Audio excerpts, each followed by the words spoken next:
Good morning students. अपने प्रश्नावली चल रही थी 15.3 के 3 सवाल पिछले वीडियो में कर लिए थे। आज पढ़ेंगे चौथा सवाल। तो ध्यान से पढ़िए।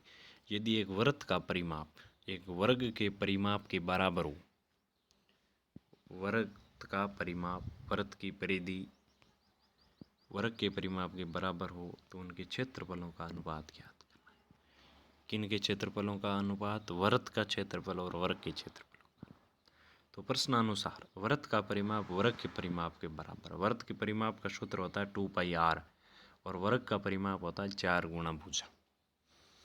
तो 2 इंटू पाई का मान 22/7 इंटू आर बराबर 4 इंटू भुजा का मान हो गया, मान लिया a। अब देखिए यहाँ से आपको करना क्या होगा। पाई का मान रख दिया 22 गुणा 44/7 इंटू आर बराबर 4 इंटू a। आर के बटा में ए ले आओ, इधर गुणा में इधर बटा में आ गया। अब 44 इधर गुणा में वो भाग में आएगा, 7 इधर बटा में वो उधर गुणा में आएगा। तो 4 इंटू 7/44 काट दो। 2 के पाड़े से कट गया 22 बार और 2 से पाड़े से कट गया 11 बार। तो ये हो गया 2 से कट गया 11 बार। तो 7/11 आर बटा ए का मान 7/11 है अपने पास में। ठीक है, यानी त्रिज्या और भुजा का अनुपात 7:11 है।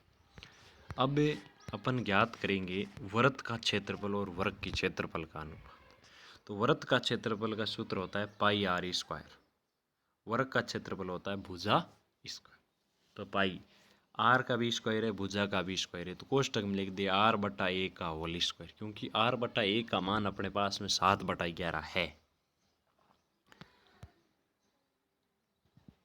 तो 7/11 रख दिया, आर बटा ए का मान 7/11 का होल स्क्वायर 22/7 इंटू 7 7 49 11 गुणा 11 हो गया आपका 121।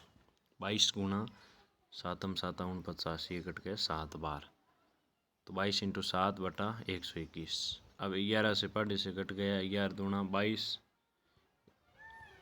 11 11 21, 7 दूनी 14/11। यानी वृत्त का क्षेत्रफल और वर्ग के क्षेत्रफल का अनुपात 14:11 है। समझ में आ गया ना। यानी वृत्त का परिमाप और वर्ग का परिमाप बराबर दिया गया था, उससे आपको वृत्त का क्षेत्रफल और वर्ग का क्षेत्रफल का अनुपात ज्ञात करना था। वो अनुपात आ गया 14:11।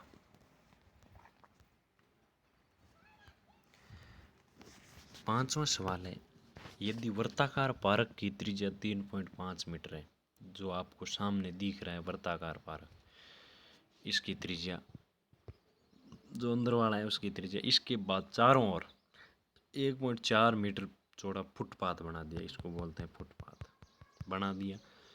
फुटपाथ का क्षेत्रफल ज्ञात करना। इस फुटपाथ का क्षेत्रफल ध्यान दें, यहाँ से यहाँ जो पूरी त्रिज्या है इसका केंद्र एक ही है, उसको सकेंद्रीय वृत्त बोलते हैं। R1 है और ये अंदर वाली R2। R1 हो गई बाह्य त्रिज्या। बाह्य त्रिज्या कैसे है कि ये अंदर वाले 3.5 ये 1.4 जोड़ देंगे, 3.5 और 1.4 जोड़ दिया तो 4.9 मीटर। R2 आंतरिक त्रिज्या है, तो आंतरिक त्रिज्या आपको दी हुई है 3.5, क्योंकि अंदर उसके बाहर फुटपाथ बनाया गया है। तो फुटपाथ का क्षेत्रफल क्या होगा? 2 सकेंद्रीय वृत्तों से परिबद्ध क्षेत्र का क्षेत्रफल हो जाएगा। यानी जो 2 सकेंद्रीय वृत्तों से परिबद्ध क्षेत्रफल का सूत्र होता है वही सूत्र लगाना है इसका, क्योंकि जिनका 2 वृत्त हो गए यहाँ R1 त्रिज्या का R2 का, इनका केंद्र क्या हो गया? 1 हो गया। तो इसका सूत्र आपको बताया हुआ क्या होता है?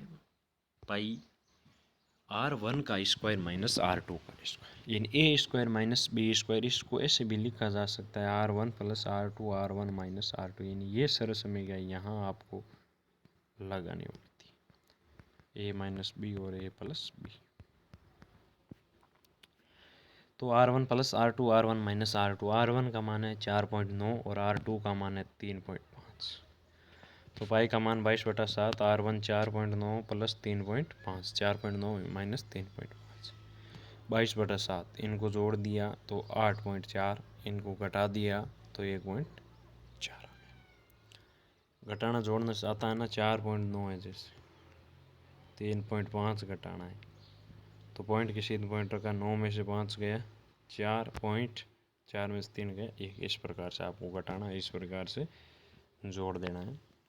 इनको गुणा किया, 8.4 इंटू 1.4 को गुणा किया तो 11.76 को 22 से गुणा किया, 258.72 बटा 7, 258.72 में भाग लगाया 7 का तो 36.96 मीटर स्क्वायर आ गया, यानी 36.96 मीटर स्क्वायर इस जो फुटपाथ है उसका क्षेत्रफल होगा। समझ में आ गया ना। फुटपाथ का क्षेत्रफल ज्ञात करने का सूत्र 2 से केंद्रीय वृत्तों से परिबद्ध क्षेत्र का क्षेत्रफल वाला ही सूत्र लगाना है। छठा सवाल ध्यान से समझिए, जो आपने यहाँ पर इसमें पहला ही सवाल किया उसी आधारित है। त्रिज्या 8 सेंटीमीटर वाले वृत्त के अंतर्गत 8 सेंटीमीटर त्रिज्या का वृत्त है, ये यहाँ केंद्र है और ये वृत्त बनाए। अंतर्गत खींचे जा सकने वाले वर्ग का क्षेत्रफल ये वर्ग बनाती है अंदर। तो वर्ग का क्षेत्रफल ज्ञात करने के लिए भुजा के मान की जरूरत होगी। यहाँ चित्र अनुसार क्या कह रहा है, ये व्यास होता है पूरा यहाँ से यहाँ तक, वर्ग का विकर्ण होगा और वृत्त का क्या होगा, व्यास। वर्ग का विकर्ण बराबर होगा वृत्त का व्यास, चित्र के अनुसार देखेंगे तो। वर्ग के विकर्ण का सूत्र होता है √2 इंटू भुजा, जानते हैं आप में। वर्ग का विकर्ण का सूत्र √2 गुणा भुजा और वृत्त का व्यास 2 इंटू त्रिज्या। व्यास त्रिज्या का क्या होता है दुगुना, आपको पता ही है। तो 8 और 8 16 हो जाएगा। भुजा √2 बटा में आ गया, 2 इंटू त्रिज्या का मान 8 रख दिया तो 8 दूनी 16 बटा √2। भुजा का मान 8 दूनी 16 बटा √2, ये आपकी भुजा का मान आ गया। अब अपने को सवाल में ये पूछा गया है वर्ग का क्षेत्रफल, और वर्ग के क्षेत्रफल का सूत्र आप जानते हैं भुजा गुणा भुजा होता है। तो भुजा गुणा भुजा 16 बटा √2 इंटू 16 बटा √2, तो इसको लिखा 16 गुणा 16 बटा √2 को √2 से गुणा किया।